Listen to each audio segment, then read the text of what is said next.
Midnight on King Street, a Mick Mack mystery. New Year's Eve in Toronto always carried a particular kind of electricity. Not the dangerous kind, the hopeful kind. Snow softened the edges of the city. Streetcars glided like ghosts. And for one brief night, even the most cynical souls allowed themselves to believe the coming year might be better than the last. For Mick McCathie and Archie MacNeely, it was supposed to be a quiet assignment. It wasn't.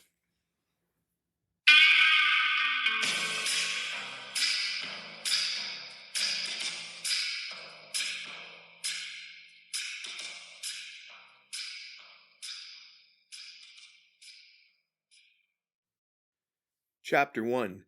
A City Holds Its Breath. New Year's Eve in Toronto always felt like the city pausing mid-sentence, unsure whether to finish with a promise or an apology. Snow softened King Street, muting footsteps and smoothing over yesterday's grime.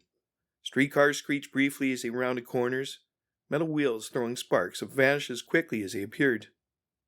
Neon signs bled color into wet pavement, red and blue wavering like reflections in a disturbed glass. Inside the Royal York Hotel, warmth pressed in from every direction.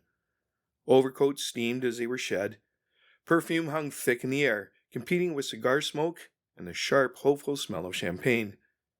Chandeliers glittered overhead, throwing hard light onto polished floors, already scuffed by winter boots and dancing shoes. Detective Mick McCathie stood near a marble column, coffee cooling in his hand. He watched the room the way other men watch horse races, patiently, knowing most movement was meaningless until it wasn't. He marked exits, counted uniforms, and noted how people arranged themselves when they thought no one important was looking.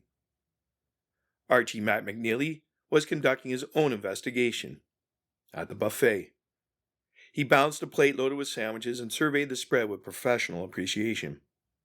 "I don't want to jump to conclusions," he said, "but this buffet could solve international disputes." Mick didn't look away from the crowd. "We're working." "I am working," Mac said. "You watch people, I watch food. Between us, nothing escapes." The band struck up another number, horns bright and brassy, the music bouncing off the high ceiling and settling into the room like a suggestion things might turn out all right after all. For the moment, the night behaved. That kind of luck never lasted long.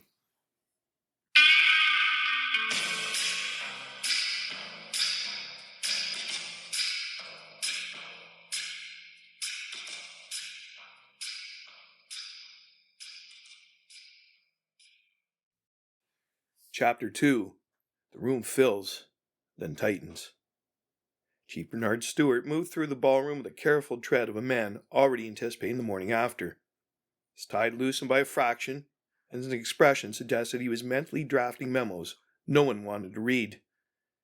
He stopped beside Mick and glanced at Mac's plate. "If anything goes wrong tonight," Stewart said, "I'm assigning MacNeely to paperwork until spring." Mac chewed thoughtfully. "Sir, with respect, paperwork is how crimes escalate." Stewart sighed and moved on. Gwyn Jocko Thomas drifted past, coat slung over one shoulder, grin firmly in place.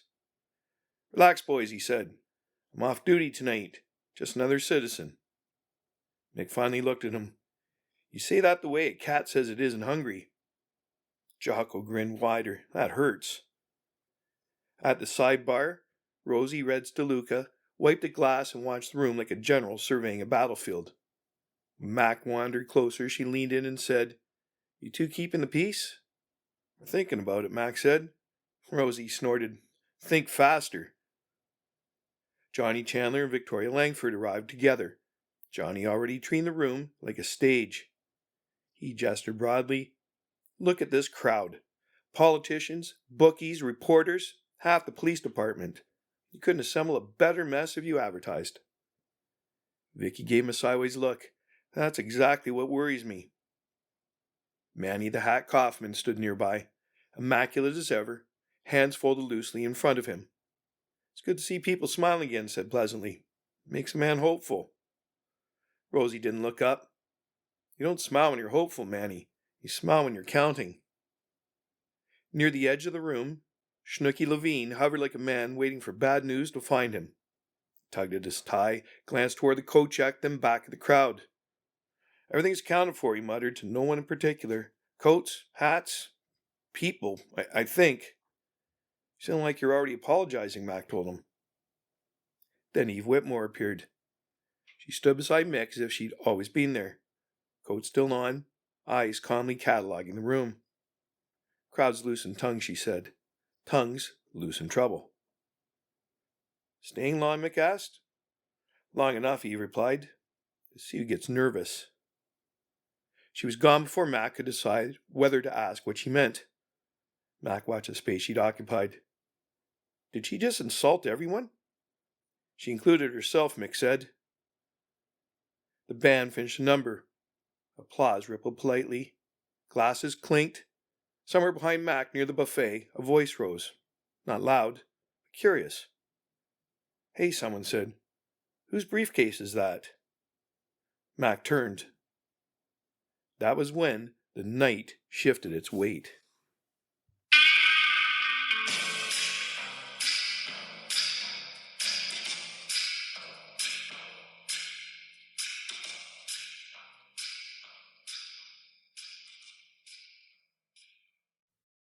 Chapter 3. The Briefcase. The briefcase leaned against a buffet table. Dark leather, scuffed at the corners. Brass clasps, dull with age. It looked ordinary enough. Too ordinary, as it turned out. Mac frowned at it. Wasn't here a minute ago. A man nearby shrugged. I noticed when I went for the roast beef. Rosie leaned over the bar. Anyone claim it? No one did. Johnny tilted his head. Interesting place to abandon property. Vicky said quietly, or forget it. Manny glanced over, expression unreadable. People should be careful where they leave things. Jocko stepped closer, hands in his pockets. Funny thing, he said. Half the room just decided this matters. Mick watched the crowd tighten around the idea of the briefcase, not the object itself. What's in it? Someone asked.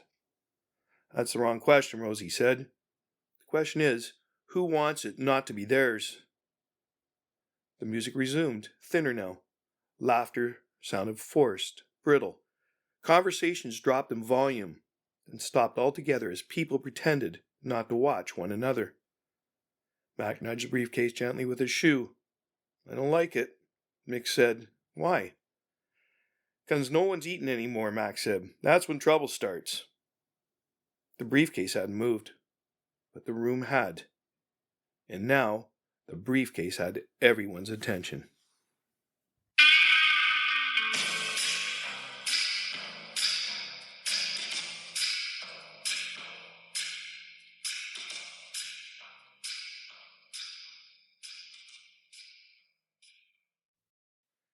Chapter 4. Everyone decides it matters. The briefcase did not move, but the air around it changed. Mick felt it first, the subtle tightening of the room, the way conversations thinned out and people began arranging themselves with intention rather than comfort. The party, once it decided to become serious, never announced it outright. It simply leaned in. Mac stood near the buffet, arms folded, staring at the briefcase a little longer than was strictly necessary. Mick noticed. The faint smell of mustard hung in the air, out of place among perfume, cigar smoke, and champagne. It drifted past Mick just long enough to register. You recognize it? Mick said quietly. Mac didn't answer right away. He shifted his weight, glanced toward the buffet table, now conspicuously lighter on sandwiches, then back at the briefcase. Hypothetically, Mac said, lowering his voice, if a man were to temporarily relocate food from a public table into a private container for later consumption. Rosie, Red's DeLuca, froze mid-white behind the bar. Oh no. Purely as a safeguard against hunger, Mac continued and then became distracted. Johnny Chandler's eyes brightened. This is already better than I expected. Mac exhaled. I brought the briefcase because it's roomy. I figured I'd stash a few sandwiches, maybe some sausage rolls. I set it down to grab more mustard. Someone started talking to me. Then suddenly the room decided my lunch was an international incident. Mick stared at him. She didn't say anything because, Mac said, there is no dignified way to announce you've been hoarding buffet food in a hotel ballroom. Rosie laughed outright. You let half the city panic because you were embarrassed? I thought it would pass, Mac said. Chief Bernard Stewart arrived just in time to hear that. It never passes. Gwyn Jocko Thomas grinned. Please don't stop. This is excellent. Manny the Hat Kaufman shook his head slowly. I assumed it was money. I assumed it was dinner, Mac said. One of us was closer. The briefcase sat there, mute and accusing. Then someone reached for it. Mac would later insist that the situation escalated far too quickly.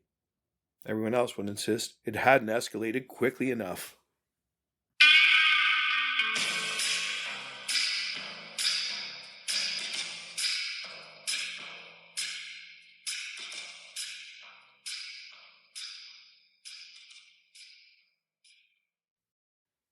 Chapter 5. The Handcuff Incident. What happened next was less a decision than a chain reaction. Someone said the briefcase should be secured. Someone else said Mac was already standing next to it. A third voice suggested, jokingly at first, that Mac was the safest option in the room. The cuff clicked shut before anyone could stop it. Mac looked down on his wrist, then the briefcase now attached to him by steel and poor judgment. Well, he said, this feels intimate. Mick closed his eyes. Who did that? No one answered. Chief Stewart pinched the bridge of his nose. MacNeely, remove it. Mac sighed, reached into his pocket, and produced his handcuff key. And just like it noted, they object to this entire evening. He unlocked the cuff, freed himself, and handed the briefcase back. And he added, if it goes missing again, I'd like to formally deny existence. The briefcase vanished almost immediately. Mac stared at the empty space beside the buffet. Of course it did, he said. The band stopped playing. The room exhaled. By the time midnight loomed, Toronto could no longer contain itself.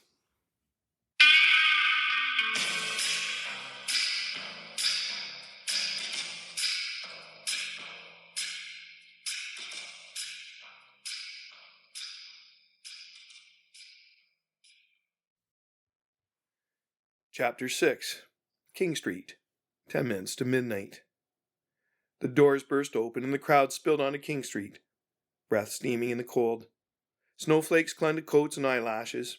Fireworks waited impatiently above the city, distant pops echoing like warnings and promises tangled together. Laughter returned, louder now, reckless. The sound of people determined to enjoy themselves before embarrassment could catch up.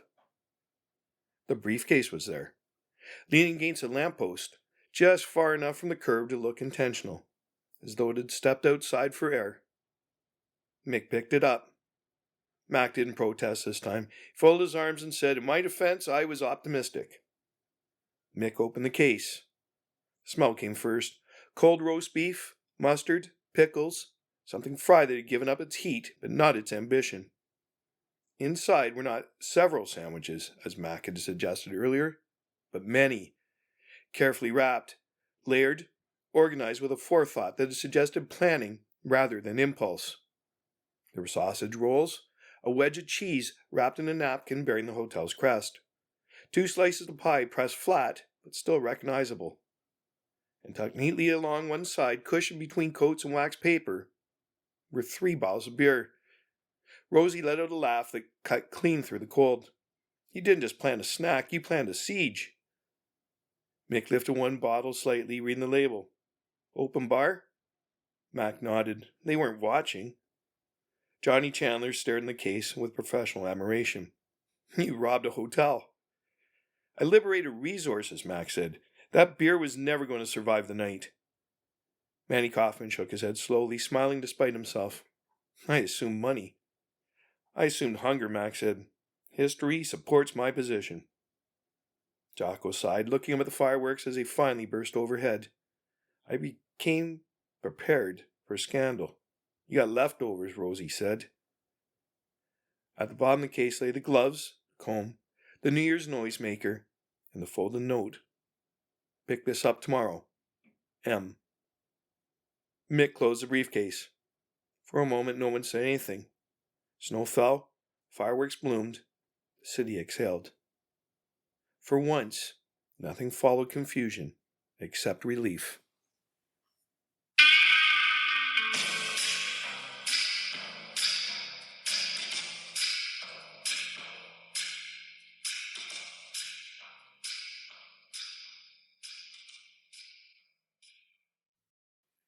Chapter 7.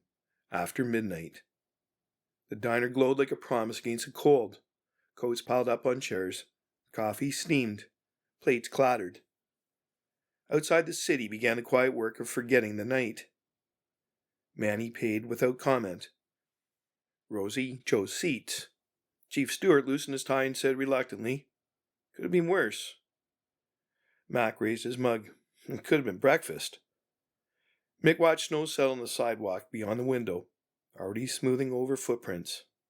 Mac pushed his plate away, full at last. Mick glanced down at it. "You going to finish that?" Mac looked at him surprised, slid the plate across the table. Sometimes the city didn't need saving. Sometimes it just needed to make it to morning. This has been a Mick Mack mystery on Ontario Cold Cases. A reminder that not every mystery ends in blood, and that sometimes the most dangerous thing in the room is a detective with a sandwich and no plan. Happy New Year.